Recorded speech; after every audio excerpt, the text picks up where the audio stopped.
Bonjour et bienvenue sur ma chaîne, j'espère que vous allez bien. Dans cette vidéo, nous allons voir la première leçon de grammaire, c'est-à-dire la phrase. Mais alors, qu'est-ce qu'une phrase? La phrase est une suite de mots organisés et qui a un sens. Et maintenant, on va voir un exemple. Ici, nous avons une suite de mots. Alors, la mer, les fleurs arrosent. La mer est un groupe nominal parce qu'il est précédé d'un déterminant. Quand on trouve un mot qui est précédé d'un déterminant, on l'appelle groupe nominal. Ici aussi, les fleurs, c'est un groupe nominal parce qu'il est précédé du déterminant les. Ici, nous avons arrose. Arrose, ce n'est pas un groupe nominal, c'est un verbe, c'est une action. C'est le fait de verser de l'eau sur des plantes ou bien des fleurs. Donc, à votre avis, qui peut faire cette action? Est-ce que les fleurs peuvent arroser la mer? Non, ce n'est pas possible. Les fleurs ne peuvent pas arroser la mer. Mais par contre, la mer peut arroser les fleurs. Donc, notre suite de mots sera la mer arrose les fleurs. Et maintenant, on va mettre en ordre.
Voilà, maintenant, nous avons la mer, voilà la mer, arrose, voilà arrose, les fleurs, voilà les fleurs. Donc, c'est une suite de mots organisés et qui a un sens. Mais est-ce que c'est suffisant pour être une phrase? On va voir. Alors ici, la mer arrose les fleurs. Voilà la mer qui arrose les fleurs, donc notre suite de mots a un sens. Mais ici, une phrase commence toujours par une majuscule et une autre suite de mots ne commence pas par une majuscule. Donc, notre phrase n'est pas correcte. Elle doit commencer par une majuscule.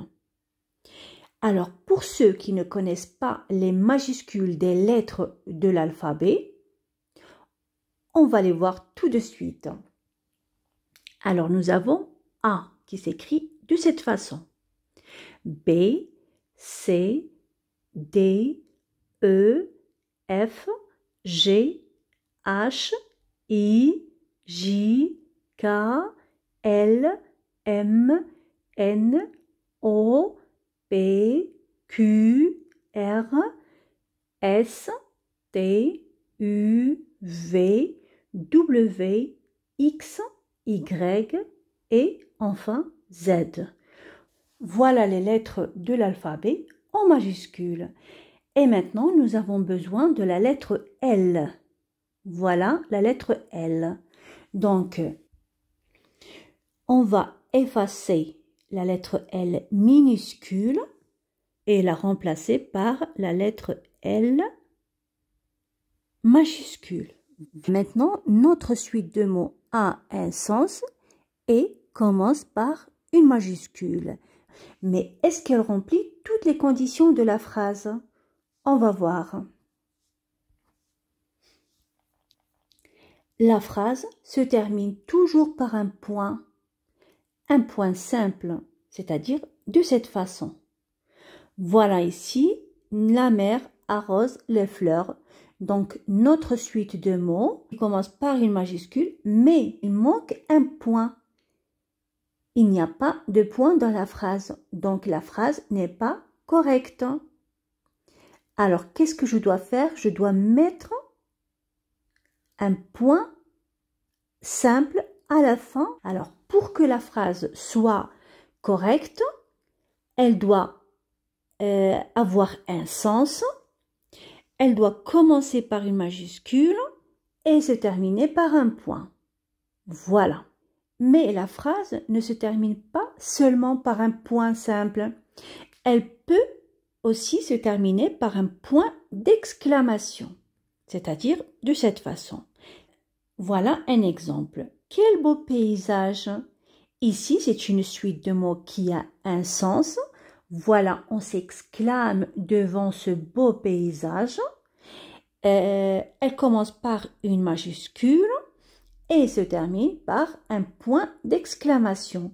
Donc, c'est une phrase tout à fait correcte.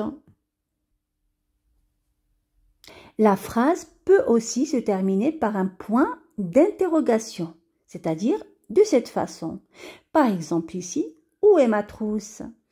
Ici, la petite fille se demande où est sa trousse. Donc, elle se pose une question. Voilà. Où est ma trousse? Donc, c'est une suite de mots qui a un sens. Elle commence par une majuscule et se termine par un point d'interrogation. Donc, c'est une phrase tout à fait correcte. Une phrase peut aussi se terminer par les points de suspension. 3 points de suspension. Par exemple, ici, dans la classe, voilà la classe. Il y a des tables, voilà des tables. Des chaises, voilà des chaises. Un tableau, voilà un tableau.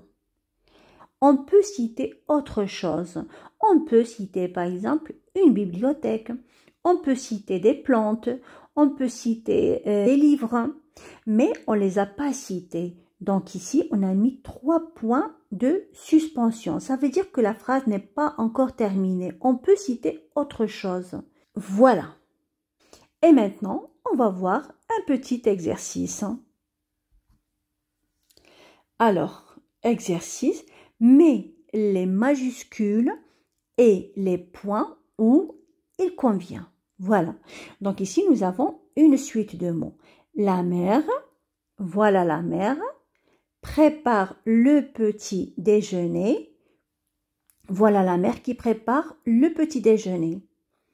Alors, apparemment, la phrase est correcte parce qu'elle a un sens. Elle veut dire quelque chose. Mais est-ce qu'elle remplit toutes les conditions de la phrase? Non, parce que elle ne commence pas par une majuscule. On a appris que la phrase commence toujours par une majuscule. Et ici, notre phrase commence par une minuscule. Donc, on va effacer la lettre L minuscule et mettre la lettre L majuscule. Voilà. Maintenant, notre phrase commence par une majuscule. On a appris aussi que la phrase doit toujours se terminer par un point.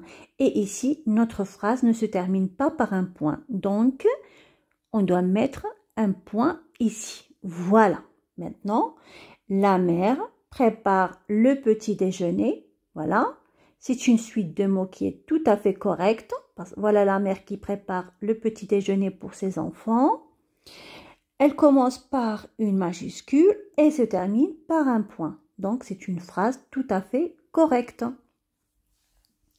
Alors, on va voir la deuxième phrase. Le menuisier fabrique des meubles. Ici aussi, notre phrase ou bien notre suite de mots a un sens. Mais on remarque ici que la phrase commence par une minuscule. Donc, Qu'est-ce qu'on va faire? On va enlever la lettre minuscule, le L minuscule, et remplacer par un L majuscule. Voilà. Maintenant, le menuisier fabrique des meubles et on remarque que la phrase ne se termine pas par un point. Donc, on doit mettre un point. Voilà. Donc maintenant, nous avons une suite de mots qui a un sens. Voilà le menuisier. Voilà le menuisier. Fabrique des meubles. Voilà, il fabrique des meubles. Ici, il fabrique un placard. D'accord? Et maintenant, on va voir notre troisième phrase. Ici, il pleut. Il pleut. Voilà, il pleut. Il pleut ou bien on peut dire aussi la pluie tombe. Voilà, donc c'est une suite de mots qui a un sens, mais elle commence par une minuscule. Donc, elle n'est pas correcte. Alors, qu'est-ce qu'on doit faire? On doit enlever c'est parti, c'est pas grave. Alors, je vais écrire la première lettre, c'est-à-dire la lettre I en majuscule. Et la lettre suivante, c'est-à-dire L en minuscule. Voilà, donc maintenant nous avons il pleut. Notre suite de mots commence par une majuscule, mais elle ne se termine pas par un point. Donc, qu'est-ce qu'on doit faire? On doit mettre ici un point. Voilà, un point. Maintenant, notre suite de mots a un sens. Elle commence par une majuscule et se termine par un point. Donc, notre phrase est tout à fait correcte. Et voilà pour l'exercice. Et maintenant, je retiens. Une phrase est une suite de mots organisés, c'est-à-dire rangés en ordre, qui a un sens, c'est-à-dire qui doit dire quelque chose. Elle commence toujours par une majuscule et se termine par un point. Voilà ce qu'est une phrase. J'espère que vous avez bien compris la leçon et que vous avez aimé cette vidéo. Si bien sûr vous l'avez aimé, n'oubliez pas de mettre des pouces levés et pourquoi pas vous abonner à ma chaîne pour recevoir toutes mes autres vidéos. Et à la prochaine. Au revoir.